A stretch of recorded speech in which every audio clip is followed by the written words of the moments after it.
kami dari program studi S1 Kesehatan Masyarakat.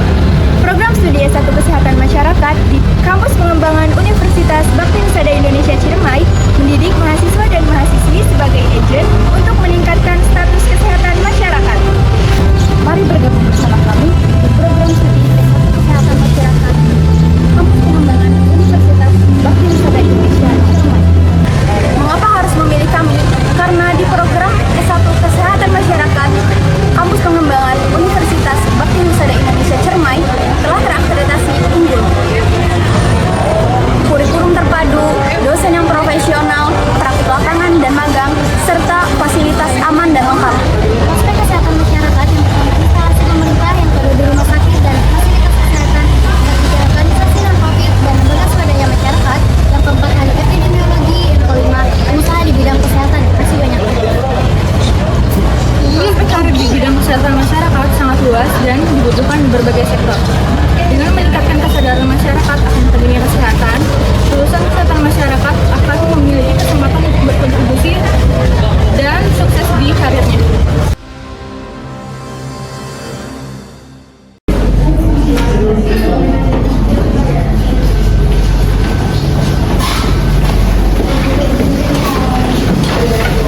Tahu nggak, kemarin si Farhan katanya jatuh di kolam. Iya, benar. Iya, bajunya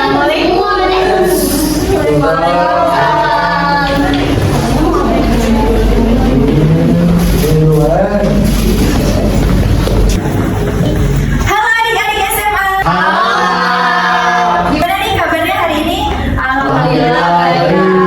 Perkenalkan nih, kita di sini dari Prodi S1 Kesehatan Masyarakat Kampus Pengembangan Universitas Bakti Husada Indonesia Ciremai. Nah, kami di sini akan berbagi pengalaman dan bercerita seru tentang prodi kami. Gimana nih? Siap untuk mendengarkan cerita-cerita seru dari kita? Siap. Oke, jadi kesehatan masyarakat atau yang sering kita kenal sebagai Kesmas itu tidak hanya bercerita tentang dunia medis loh, tetapi juga kita mempelajari cara mencegah penyakit dan meningkatkan kesehatan banyak orang sekaligus. Nah, di Kesmas Universitas Bakti Husada Indonesia ini kita mengedukasi masyarakat dalam mengelola limbah dengan baik. Seru banget karena kita dapat melihat dampaknya secara langsung. Selain itu, Kesmas UBHI juga memiliki fokus yang kuat dalam bidang penelitian. Contohnya saya pernah terlibat dalam penelitian gizi pada anak-anak. Jadi, penelitian ini bagus untuk merancang kebijakan di masa depan. Nah, buat kalian nih yang suka ide-ide kreatif, nah di Kesmas UBHI ini kita akan belajar promosi kesehatan dengan cara yang unik. Misalnya nih, kita bikin video promosi kesehatan edukasi kayak tentang pola hidup yang baik, olahraga yang teratur. Kalian pasti penasaran kan lulusan Kesmas itu kerjanya di mana? Tenang aja, lulusan Kesmas itu prospek kerjanya sangat luas. Kita bisa jadi ahli epidemiologi, rumah sakit, bekerja di kementerian, promotor kesehatan, atau di organisasi internasional. Nah, seperti saya sudah magang di sebuah lembaga yang menangani kesehatan lingkungan. Nah, baik teman-teman sekalian, apakah ada yang ingin bertanya? Dia bertanya, Kak, Boleh. apa sih Kak kegiatan paling berkesan di Kesmas itu? Salah satunya adalah kegiatan kampanye kesehatan. Nah, di sana kita melakukan kampanye kesehatan itu di desa terpencil. Di sana kita memberikan edukasi kesehatan, tapi kita itu tidak hanya memberikan edukasi kesehatan aja. Kita juga memberikan cek kesehatan gratis. Itu benar-benar pengalaman yang sangat luar biasa sih. Terima kasih Kak. Jadi adik-adik, untuk kalian yang ingin menjadi generasi perubahan, pokoknya program studi kesehatan masyarakat itu pilihan yang sangat tepat. Jadi, yuk bergabung dengan kami untuk menjadi generasi yang membuat perbedaan. Mungkin cukup sekian penyuluhan tentang prodi kesehatan masyarakat di kampus Pengembangan Universitas Bakti Husada Indonesia Ciremai. Kami harap kalian dapat tertarik dengan kami dan bergabung bersama-sama dengan kami. Terima kasih. Wassalamualaikum warahmatullahi wabarakatuh. Waalaikumsalam warahmatullahi wabarakatuh. Fahmi, kenapa sih kamu pilih kesehatan masyarakat? Kenapa nggak ambil prodi bisnis digital kayak saya? Bukannya lebih keren jadi dokter atau spesialis kesehatan lainnya ya? Nah, justru itu aku itu pilih kesehatan masyarakat di sini karena di kesehatan masyarakat itu tidak hanya belajar mengobati penyakit, tetapi belajar juga tentang pencegahan penyakit, dan pencegahan penyakit itu secara luas seperti bagaimana cara mencegah wabah dan menanganinya. Saya lagi ngomongin apa nih? Aku dengar soal Kesmas. Iya nih Kak Dea, dia masih penasaran kenapa aku pilih Kesmas, dan dia masih bingung apa keunggulan Kesmas itu. Wah, aku juga pernah di posisi kamu sih. Tapi setelah masuk Kesmas, aku sadar betapa penting peran kita. Misalnya, aku terlibat dalam penelitian gizi tentang gizi anak-anak di daerah terpencil, dan hasilnya itu bisa membantu pemerintah untuk mengisi program kesehatan yang lebih baik di masa depan. Dan aku juga terjun ke lapangan mengadakan edukasi soal bahaya merokok dan pentingnya kebersihan lingkungan. Kesmas itu nggak cuma teori, tapi praktek juga loh. Wah, kalian benar-benar terlibat dalam banyak aspek ya. Tapi apa kelulusan Kesmas punya prospek kerja yang bagus? Iya, kita bisa bekerja bekerja di banyak sektor sih, mulai dari kementerian kesehatan, NGO, rumah sakit, bahkan sampai ke perusahaan besar yang peduli akan kesehatan karyawannya. Nah, kita juga punya kesempatan untuk terlibat dari organisasi internasional juga loh.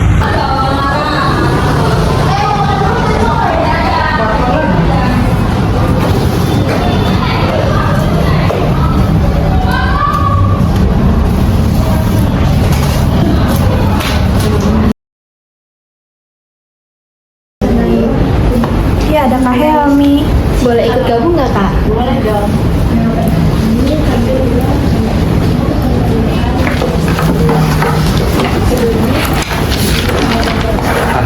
Kami lagi bahas soal keunggulan Kesmas. Kakak kan sering advokasi kesehatan lingkungan ya. Iya dong, betul banget. Salah satu keunggulan Kesmas kan cakupannya luas. Saya juga sering ikut kampanye kesehatan lingkungan seperti pada program mengurangi sampah plastik dan edukasi mengenai soal air bersih.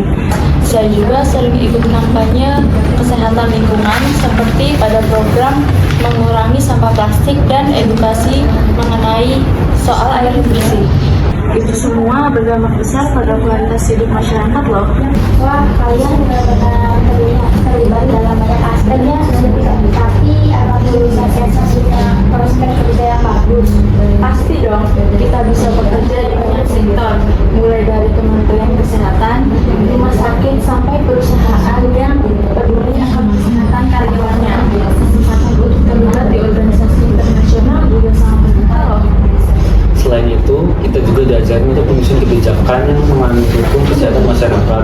Kita bisa jadi konsultan kesehatan atau peneliti yang membantu pemerintah membuat keputusan yang berbasis data. Aku jadi penasaran, sepertinya Kesmas itu lebih dari sekedar edukasi kesehatan ya. Jadi, memang masih di Kesmas. Wah, iya nih, ternyata Iya dong. Mari Ibu, Bapak, silakan duduk.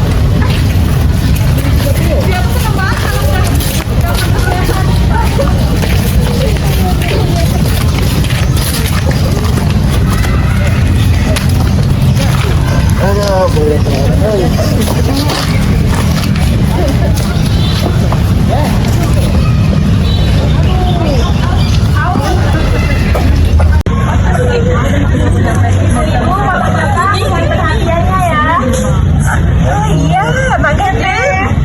Assalamualaikum warahmatullahi wabarakatuh. Waalaikumsalam warahmatullahi wabarakatuh. Selamat pagi Ibu, Bapak-bapak. Gimana nih kabarnya? Sehat?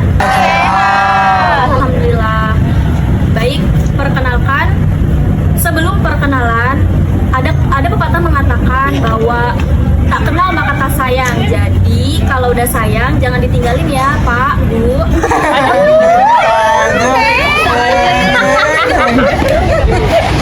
Baik, perkenalkan nama saya Wulan Septianirum dan rekan saya juga Arya Dari program studi S1 Kesehatan Masyarakat. Nah, Bapak-bapak, Ibu-ibu, sebelumnya ada yang udah tahu belum kalau kampus Universitas Bakti Husada Indonesia itu tempatnya di mana? Jadi, kampus UBHI itu bertempat di Jalan Pangkalan Derajat, Pak, Bu. Dan dahulu kampus UBH itu yang bernama Sekolah Tinggi Ilmu Kesehatan Kuningan di Kampus 2 Rumah Sakit Ciremai. Dan alhamdulillah program studi S1 Kesehatan Masyarakat yang kami tempuh sekarang ini sudah terakreditasi unggul. Keren banget dong. Nah, kebetulan hari ini kami akan melakukan penyuluhan mengenai stunting. Sebelumnya, apakah bapak-bapak dan ibu-ibu sudah ada yang mengetahui apa itu stunting? Baik, jadi stunting adalah kondisi di mana pertumbuhan seorang anak itu terhambat sehingga mereka memiliki tinggi badan yang jauh di bawah rata-rata usianya. Stunting juga bisa terjadi pada anak-anak yang kekurangan gizi kronis di hari 1000 pertama kehidupan dari kehamilan hingga usia 2 tahun. Kondisi ini juga disebabkan oleh asupan gizi yang kurang baik. Lalu ada penyakit infeksi berulang dan pola asuh yang kurang baik. Nah, terus apa sih penyebab dari stunting pada anak? Tidak tercukupinya asupan gizi pada saat selama kehamilan.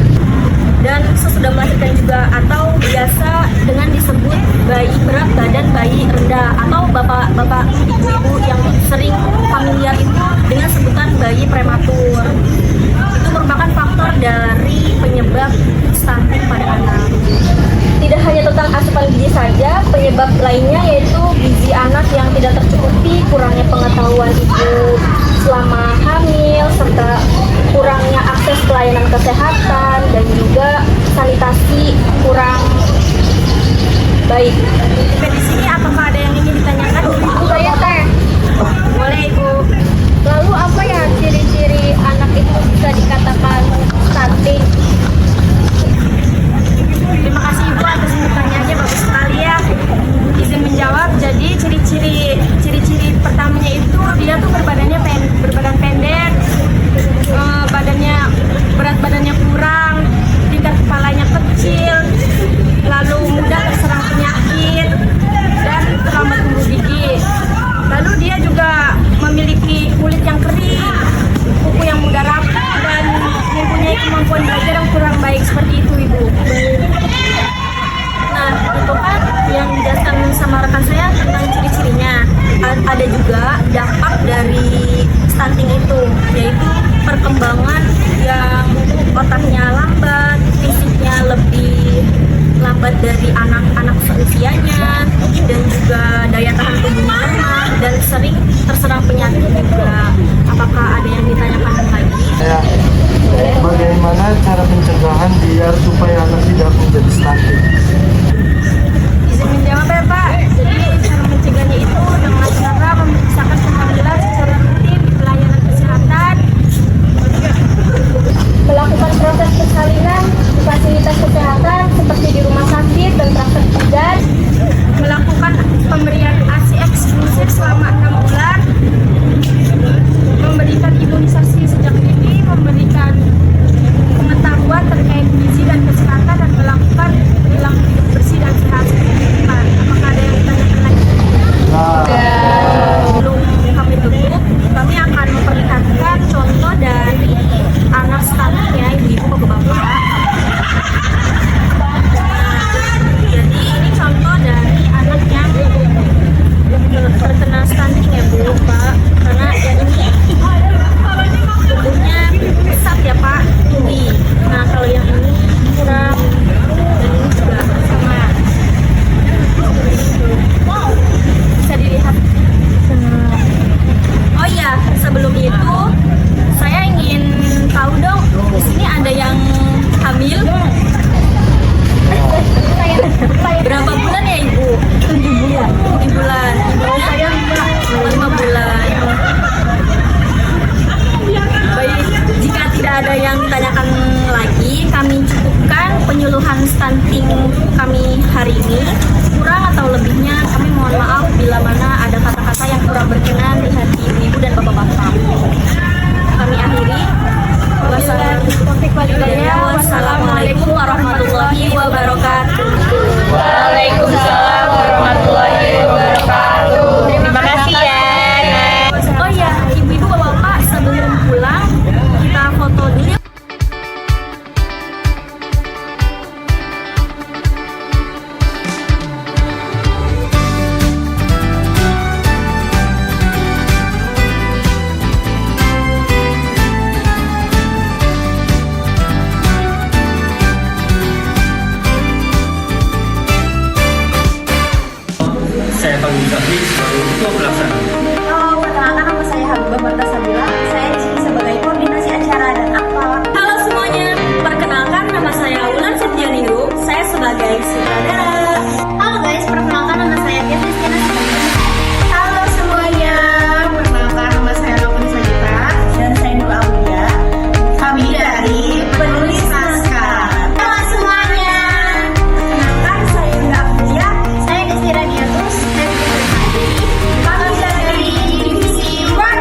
Saya Sylvia Japanobi. Saya Tias Destiana. Saya Nalini Dasari. Kita sebagai Program studi S1 Kesehatan Masyarakat dan kampus maaf. Lembaga Swadaya Masyarakat yang keempat Taman instalasi pemerintah yang kedua di rumah sakit. Sukses di karirnya. A few moments later.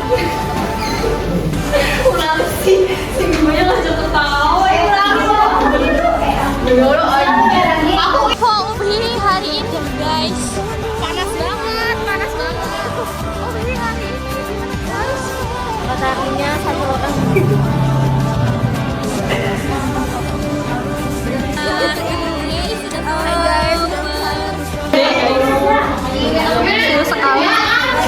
Zoom banget.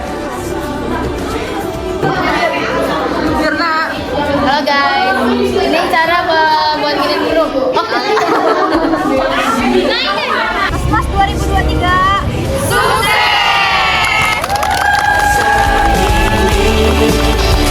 Jika tua nanti kita telah hidup masing-masing, ingatlah hari ini. Ketika kesepian menyerang diriku, gak enak badan resah, tak menentu, ku tahu